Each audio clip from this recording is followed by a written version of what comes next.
have announced already, but I need to pass on time.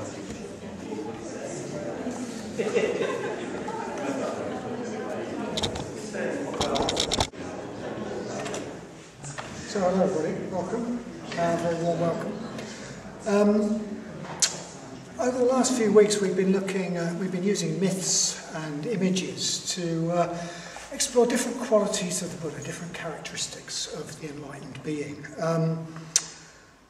which of course leads on to the question, what qualities should we be nurturing to become a more enlightened being ourselves? And how should we go about doing that? What should we be developing in ourselves?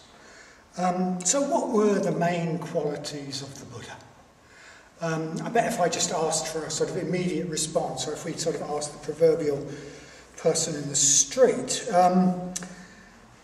well, what was the Buddha like? What we'd probably get first is something like serenity, calm, serenity, peace. So the Buddha, yeah, he's serene, he's calm, he's peaceful.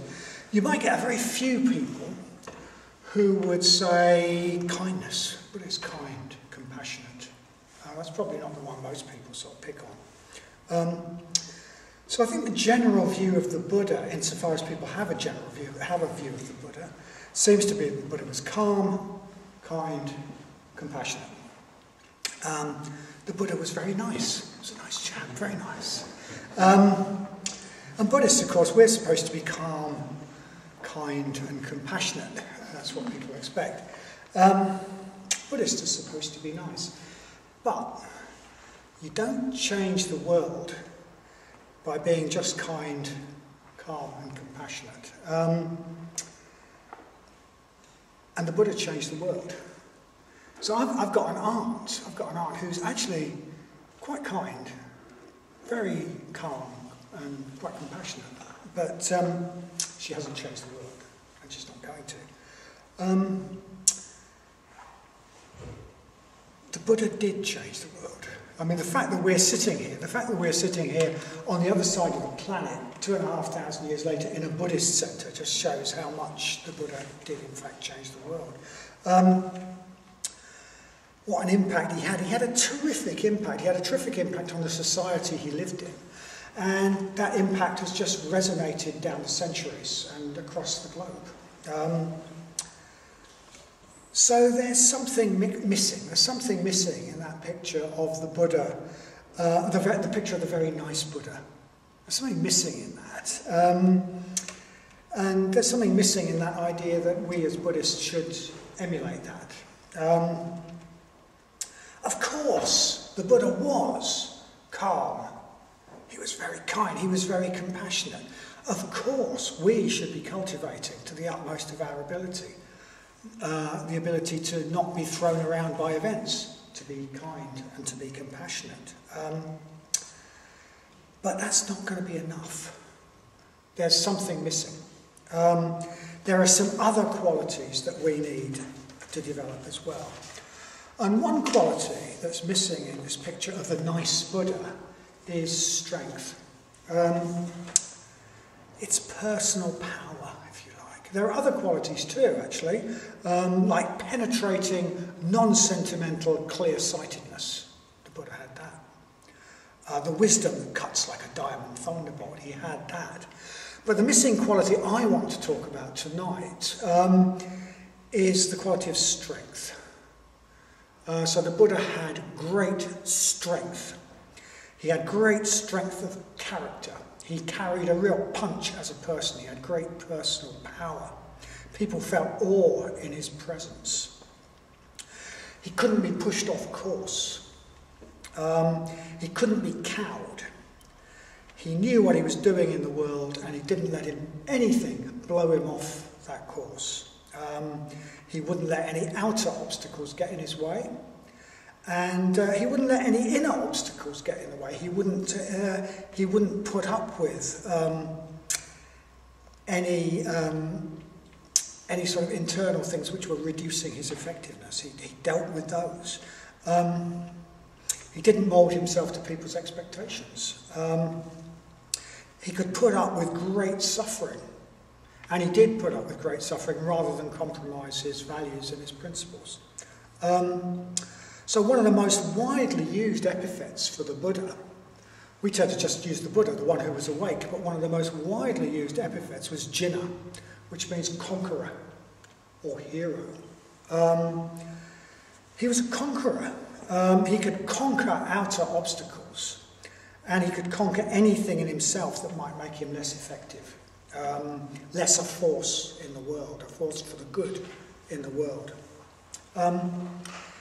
And there are two archetypal figures that I think bring out this quality of strength in the Buddha and give us some clues to where it comes from and therefore how we could get some too. So the first of these figures is the archetypal Buddha Akshobhya.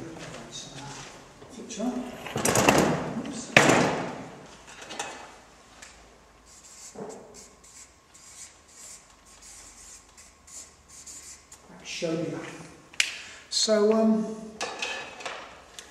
as we say on the intermediate course, in Buddhism, the Buddha himself, the historical Buddha, Shakyamuni, he's the great symbol of the enlightened potential of the human being. He's the symbol of what we could all become, what we all have it in us to be. But enlightenment encompasses quite a few different qualities that to us seem maybe quite different. And it's difficult for one image to convey all of those different qualities of enlightenment. So over time in the Buddhist tradition, a number of different figures emerged, archetypal figures emerged, that embody, symbolise particular aspects of enlightenment, so that it's easier to, as it were, get a handle on that particular aspect, if that's what we're trying to develop, to maybe meditate on that particular aspect, to develop that quality. These figures help us to do that because it's simpler than trying to sort of look at the whole picture of enlightenment. And one of the earliest of these archetypal figures to develop was this figure of Akshobhya. Akshobhya means immovable. So Akshobhya symbolises the immovable strength of the Buddha. The fact that he can't be blown around by events or pushed off course. He is solid as a mountain. He is as solid as the earth itself. And Akshobhya is shown reaching down with his right hand in the mudra, the gesture of touching the earth. He's touching the earth, and the very earth itself is giving him its strength. That's what that gesture symbolises. And you can see, actually, our Buddha is doing that as well. Touching the earth touching mudra. And this mudra, this gesture, refers to an episode in the mythic account of the Buddha's enlightenment, in which Mara challenges the Buddha. Mara, the embodiment of everything that holds us back. He challenges the Buddha, and he says, "What right have you got to sit on the diamond throne of enlightenment? What right have you got to sit at the very centre of the world, under the Bodhi tree, the tree of wisdom that connects heaven and earth? Who do you think you are?" So Mara, as I said, is the embodiment of everything that holds us back. He's the force of inertia, and he challenges the Buddha.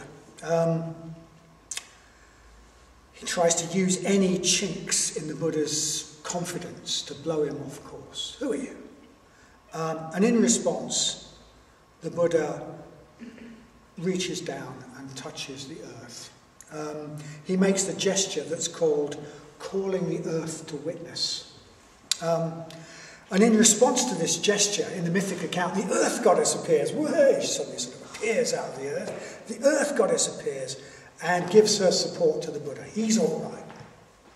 I back him up. So the earth goddess appears and gives her support to the Buddha, saying he's got every right to sit on the diamond seat of enlightenment. So the earth goddess, we could say, represents the forces of nature. It's as though nature itself, the universe itself, supports the Buddha. That's where he gets his strength from. His strength comes from beyond his small personal self. He's supported by the world, which I think is the title that was given to this talk. So the Buddha, you could say, looking at things mythically, the Buddha is doing the work of the universe. He's doing the work of the world, and so the world supports him. It's as though there's a current of volition in the world, striving towards greater and greater beauty, greater and greater consciousness, greater and greater awareness, higher states of being. And the Buddha has aligned himself with that. He's aligned himself with this stream of volition. He's doing the work of that stream of volition. He is the cutting edge of evolution. The cutting edge of the evolution of consciousness on this planet. So he is aligned with something much bigger than himself, and he is supported by that. He gets strength from that. He is much more than a small, limited individual. He himself is a force of nature. So at this point, I'm going to digress. I'm going to digress and address any scientists in the audience, particularly any biologists. I was trained as a biologist, and I know full well that for a biologist, talking about the world striving towards greater beauty and awareness is heresy, for which many scientists would probably like to have me burnt at the stake.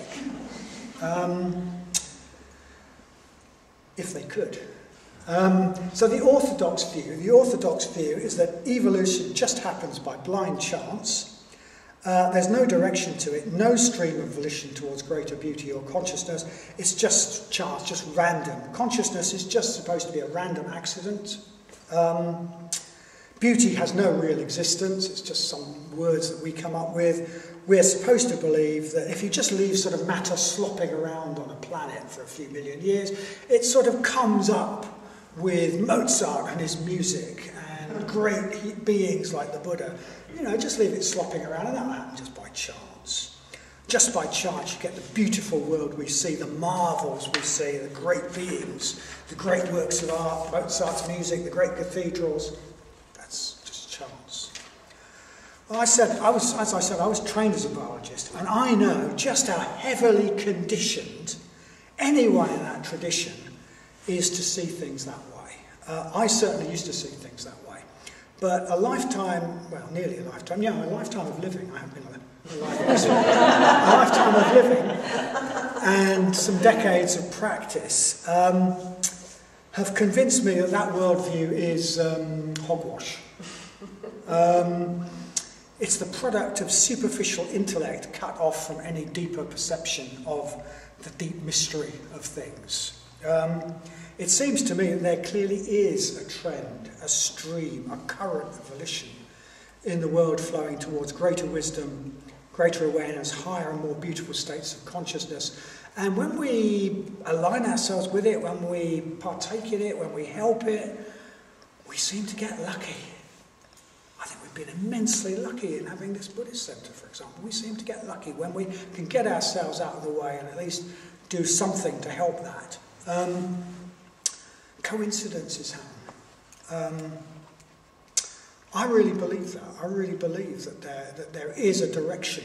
There is a something which we don't want to give a name to because then people will take it wrong, but something we don't want to give a name to, which is moving in the direction of higher and higher and more beautiful states of consciousness, and that we can cooperate with it, and that the Buddha was the cutting edge of that.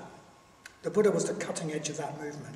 He was doing the universe's work. He was doing nature's work. He was doing the work of moving nature to the next level. So he was aligned with forces beyond himself, with a current in the world. He was serving the current of evolution, and he was supported by forces beyond himself, which gave him great strength and power, far more strength and power than he could possibly have had by calling on his own little ego. And that is what the gesture of calling the earth to witness symbolises. And the strength this gives is what Akshobhya symbolises, this particular Buddha. The immovable one, the one who just can't be moved. That's what he symbolises. And we can get some of that strength too. If we align ourselves with that positive current of volition in the universe, if we get our small selves out of the way and serve something bigger and more universal than ourselves, we too get some of that strength from beyond the ego. And I'll say a bit more about that later. So anyway, that's a bit about one archetypal symbol of the strength of the Buddha, Akshobhya. Another one which arose even earlier in the Buddhist tradition was Vajrapani.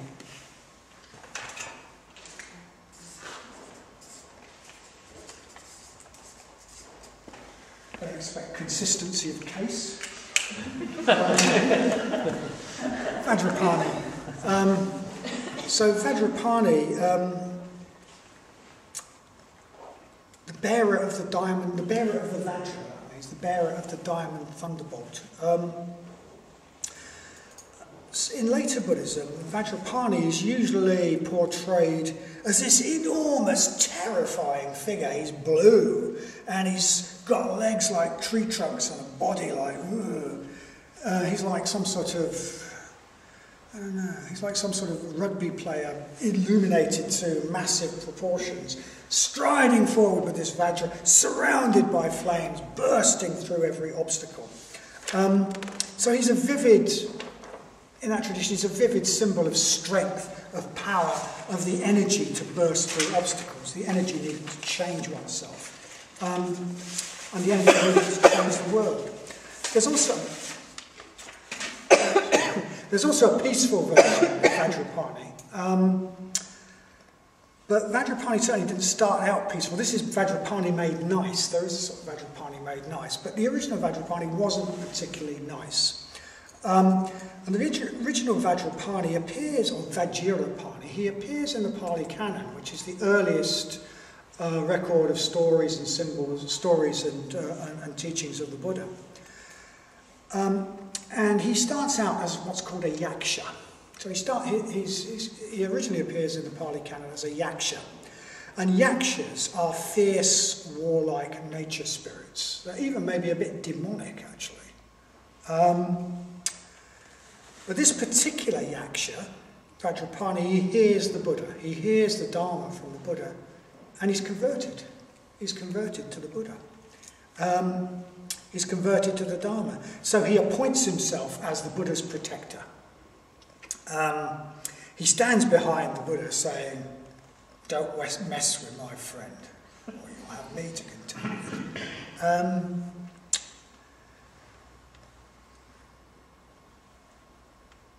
Some of us might have had a friend a bit like that at school. I don't know if you were lucky enough to have a friend a bit like that at school, sort of somebody much bigger and stronger than us, who sort of, if you're in any danger of being bullied, sort of went, "He's my mate, watch it."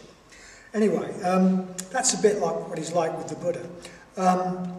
And Vajrapani often appears in early Buddhist art as a sort of, portrayed as a sort of strong man, huge guy, holding his Vajra, his diamond thunderbolt, often standing behind the Buddha, ready to protect him.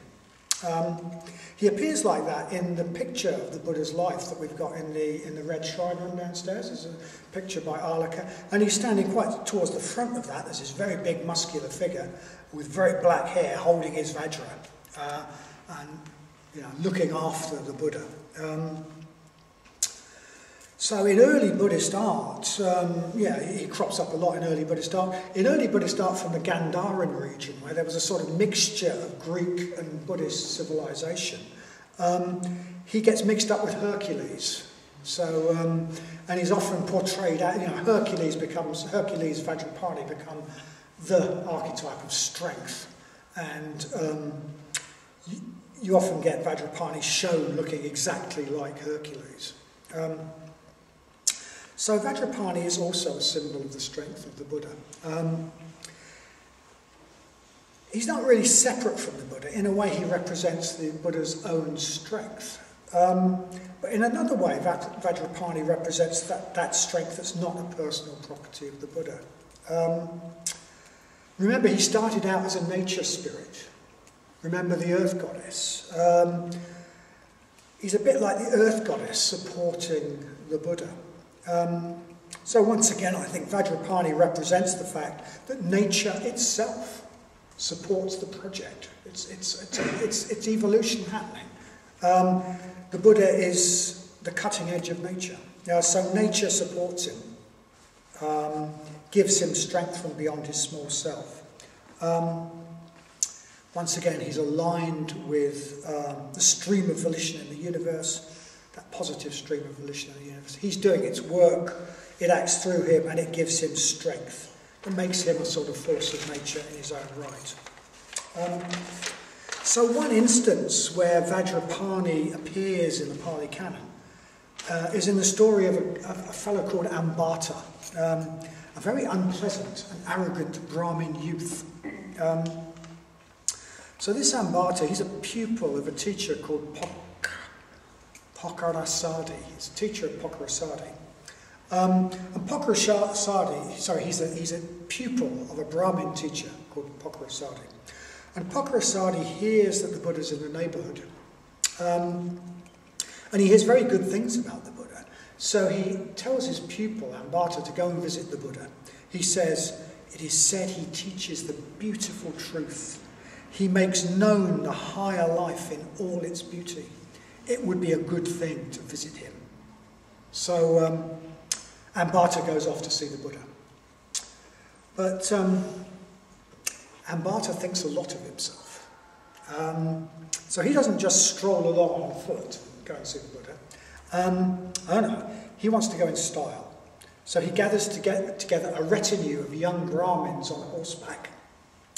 And he himself mounts a grand horse chariot, and they set off in a great procession to go and visit the Buddha. Ambata on his chariot, or the young guys prancing on their horses in their sort of wonderful clothes. So Ambata is a bit of a high-status social leader in his age group, the young guys. If he goes somewhere, he can gather a retinue of other young men who go with him as his attendants, a bit like a petty king travelling with his court. So while all the other men go on horseback, which itself puts them on a higher level than the Buddha, who only ever walks, he rides a chariot, which puts him on a higher level than even his friends. He's he's in a grand chariot. So, but as we've heard, the Buddha is staying in the forest, and chariots don't work very well in the forest. So eventually he has to get down off his chariot. Eventually all the guys have to get down off their horses, and they have to walk to go and see the Buddha. The paths are narrow, and the undergrowth gets in the way. So he gets down off his chariot and walks on foot, which I think is quite symbolic. It happens a lot in the Pali Canon. This happens to people when they go to see the Buddha. He's stripped of his artificial social status. And he has to meet the Buddha on equal terms, person to person. He can't sort of sit behind his social status, and he doesn't like it. So when Ambata and his followers eventually come to the makeshift hut where the Buddha is staying, we're told the other young Brahmins exchanged polite and courteous greetings with the Buddha and took their seats, but Ambata greeted the Buddha in an offhand way and stayed standing up, walking about and fidgeting while the Buddha stayed seated. And the Buddha said to him, "Is that the way, Ambata, that you hold discussion with aged teachers and the teachers of your teachers who are well advanced in years?" And Ambata replies, "Certainly not, Gotama. It is proper to speak with a Brahmin standing if he is standing, or seated if he is reclining, if he is seated, or reclining if he is reclining. But with shaveling beggars, sham friars, menial blackfellows, who are like dirt on the feet of our noble family, with them I talk as I now do to you." So this is hugely insulting. He's being hugely insulting to the Buddha. But the Buddha is above being insulted. You can't really insult the Buddha. And he stays unfailingly polite. He says, "But you must have been wanting something, Ambata, when you came here. Remember why you came here. Or I will think of you, this young Brahmin is ill-bred." Although he prides himself on his culture. Then the sutta tells us that Ambata was displeased and angry with the Buddha being called rude, and he spoke to the Buddha in a scoffing, jeering way, according to the sutta, saying, "You Shakyans are a rough bunch, Gautama. Rude and touchy and violent. You're a clan of low-life menials who do not honour your betters." And still the Buddha's polite, still the Buddha's very polite. He says, "Have we Shakyans offended you in some way, Ambata?"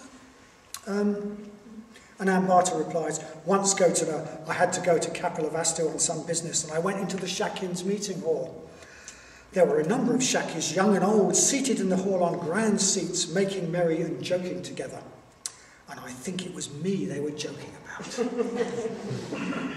And not one of them even offered me a seat." So, given Ambata's attitude, I think we could just imagine the scene. He goes into the Shakyans' meeting hall feeling and acting oh so special, oh so above everybody. And maybe the Shakyans do find this stuck-up young man a bit hilarious. Maybe they do find him a bit funny. Maybe they do joke at his expense. Or much more likely, Ambata just imagined this because he's actually so in himself that here were people laughing and not paying him any attention. And he thinks he's the centre of the universe, so he thinks it must be about him. They must be laughing and joking at him. And they're sitting on grand seats, and he's not. So they're in some way above him. They're making themselves more special than him. And he proceeds then to give the Buddha a lecture on caste. He tells the Buddha there are 4 castes. There are the Brahmins, there are the warriors like the Buddha, there are the, I can't remember the other 2, and the others exist to serve us, the Brahmins. And, so do so, sort of thing.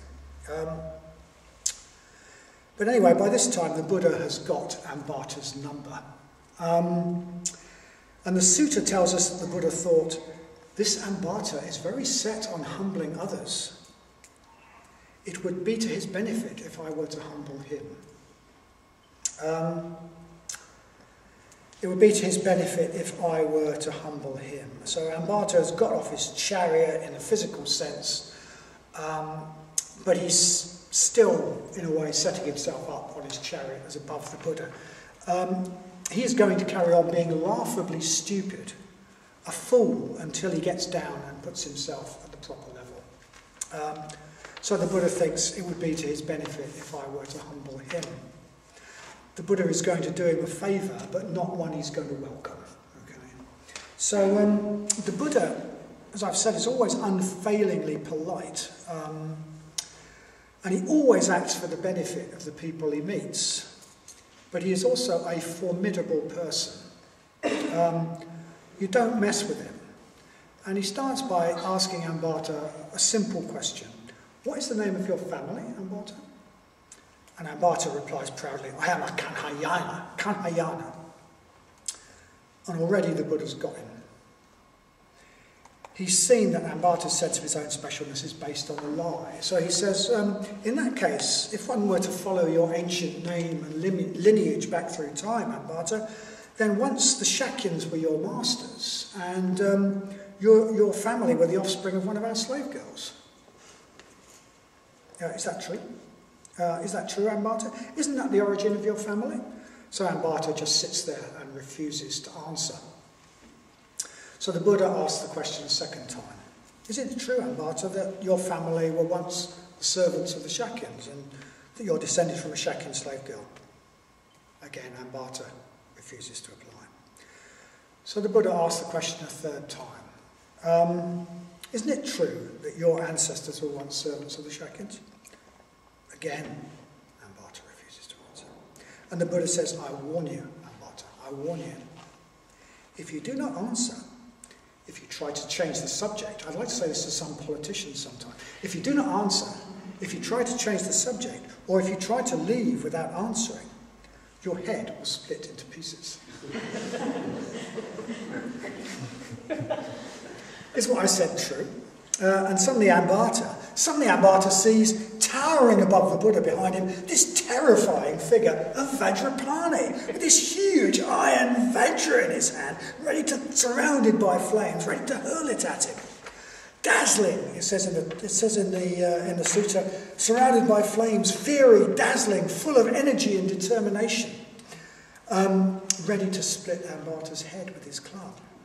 Only Ambata and the Buddha can see Vajrapani, and Ambata is terrified. So he cowers down by the Buddha's side and grabs hold of his robe, clutching his robe and begging for his protection. And he cries out in fear, "It is just as the Venerable Gautama has said." That is the origin of the Kanayanas. And then the sutta tells us that all the young Brahmins who'd come with Ambata rolled around laughing. So they all rolled around laughing, and they sort of said, "Well, you know, I've left it out of my talk, but there you go." So this Ambata, who is so high and mighty, is descended from a Shakyan girl. And anyway, they all roll around laughing, and they start mocking and pointing at him. But the sutta goes on to say that the Buddha then reprimands them and says, "Don't disparage Ambata on the grounds of his birth. Kanu, who founded his family, became a mighty seer, and in the supreme perfection of wisdom there is no reference to birth or lineage, and no place for the pride of status. It is only by having got rid of all such bondage that one can realise the supreme wisdom." So there's a story anyway. So in the end he sort of comes to Ambata's rescue, at least rescues him from being taken the mickey out of by his friends. But there we have a story that conveys something, I think, of the awesome personal power of the Buddha, which is represented by Vajrapani, which is symbolised by Vajrapani, and the effect that could have on an arrogant ego if the Buddha chose to exert it. Put into mythic terms, that power and strength of the Buddhas is symbolised by Vajrapani. The Buddha's protective nature spirit. The Buddha is protected and given power, as I said, by, as it were, nature itself. He's the universe doing what the universe wants done. So, the Buddha wasn't just calm and kind and compassionate. The Buddha also had great strength. To become more like the enlightened being the Buddha represents, well, of course we need to become more kind, more able to not be blown around by events. We need to become more kind. We need to become more compassionate. But we also need to cultivate some of his strength. For a start, it takes strength to change. It takes strength to step out of old patterns and choose to act skillfully. Without strength, we're just blown around by our desire for pleasure, our desire for approval, our dislike of discomfort. So whenever we choose to leave an old pattern behind, an old version of ourselves behind, and step into a bigger pair of shoes, what we experience is discomfort, anxiety, and so on. It takes strength to put up with that. It takes strength to look that discomfort in the eye and not give way to it. To do the new creative thing anyway. We also need strength sometimes, strength to not care what people think of us, to not want their approval. Okay, if we think someone is really wiser and further along the path than ourselves, or if they're our spiritual friend, and we know that they sometimes see us more clearly than we see ourselves, then there's a lot of point in caring what they think, in taking their advice, and even of wanting their approval. But often, when we want the approval of people who are themselves trapped in ordinary worldly concerns, when we care too much about what they think, we tie ourselves up in chains, basically. Often they just want us to be the way that suits them. Often they just want us to stay the same. We have to be able to step out of the norm, to put up with the fact that a lot of people, including folk we love, like parents perhaps, won't like that if we want to be free, if we want to move forward, if we want to live according to some higher values than those that govern conventional society. And we also need strength, finally, to be of use in the world. Buddhism is not just about building ourselves an ivory tower where we can have lovely mental states for our own enjoyment.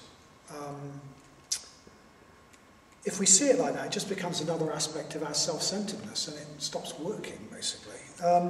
Buddhism is also about expressing our interconnectedness with others, benefiting the world, making a contribution to the world, just like the Buddha did. And that needs strength, actually.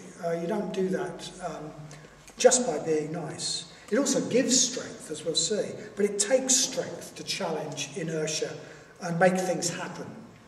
It takes strength to face scary challenges, to develop new skills, find new resources in yourself, putting up with all sorts of discomfort that just working in the world involves.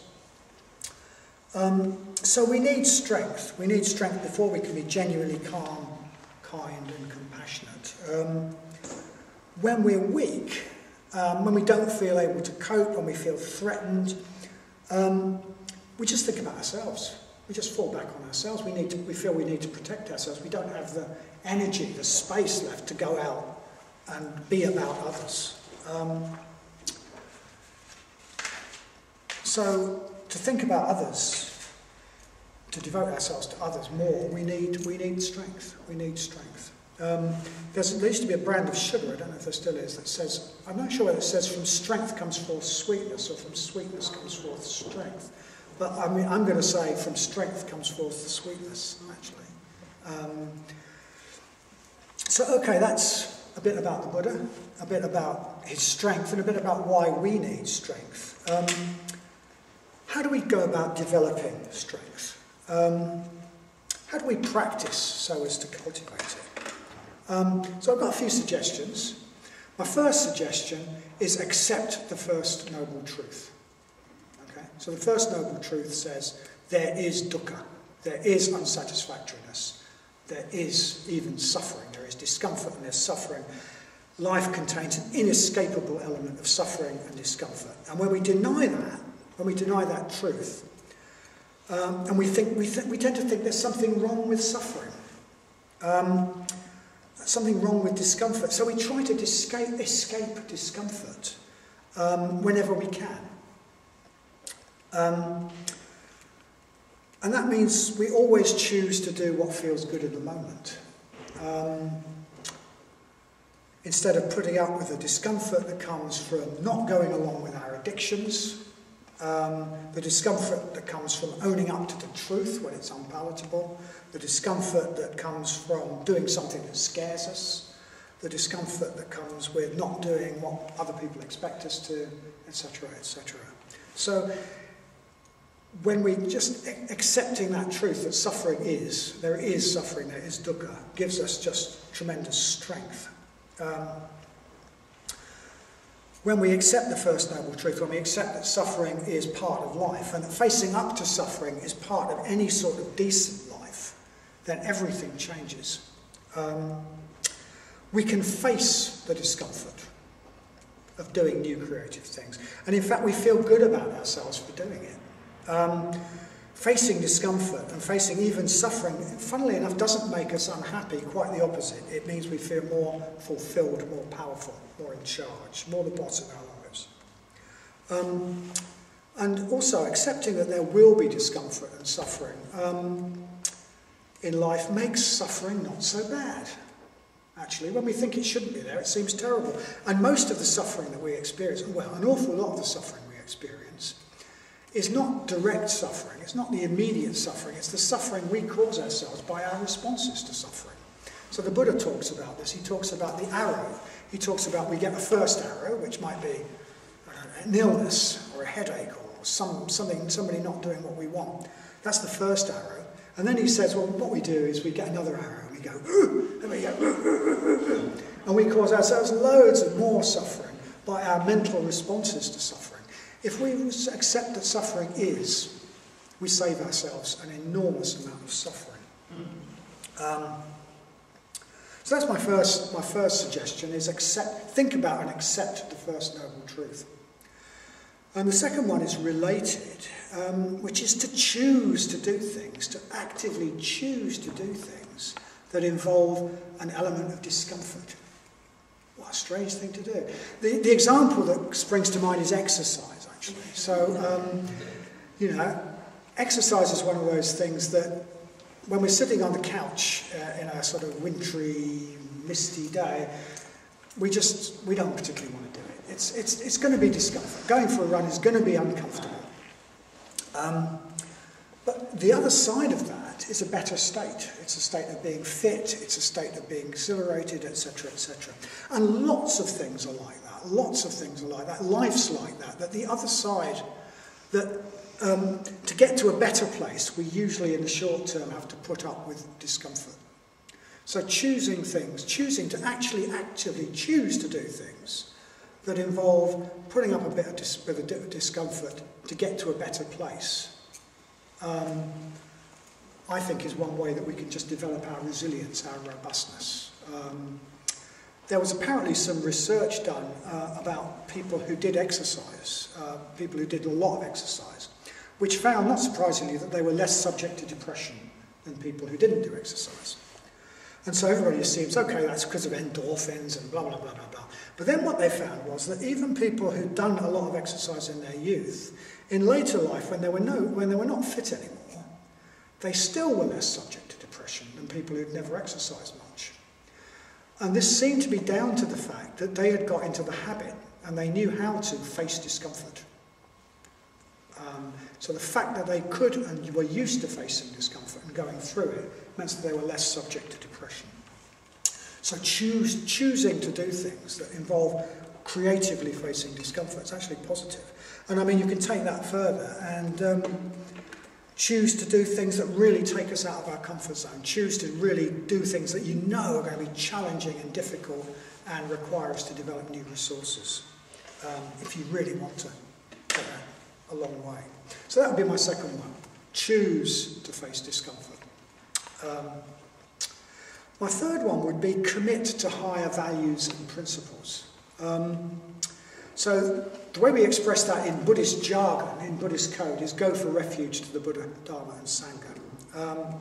So we need to commit to more and more manifesting our potential. The person we could be, the Buddha, we go for refuge to the Buddha.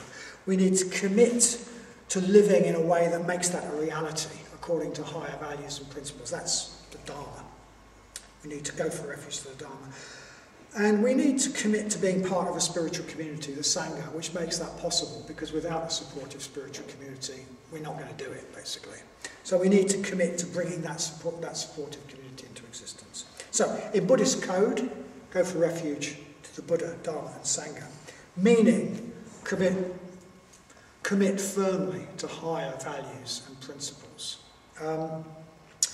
When we commit to living by higher values and principles, we've got a stable foundation in our life. We've got a place to stand where we can confront what comes up. If we haven't got a stable place to stand, we will just be pushed around.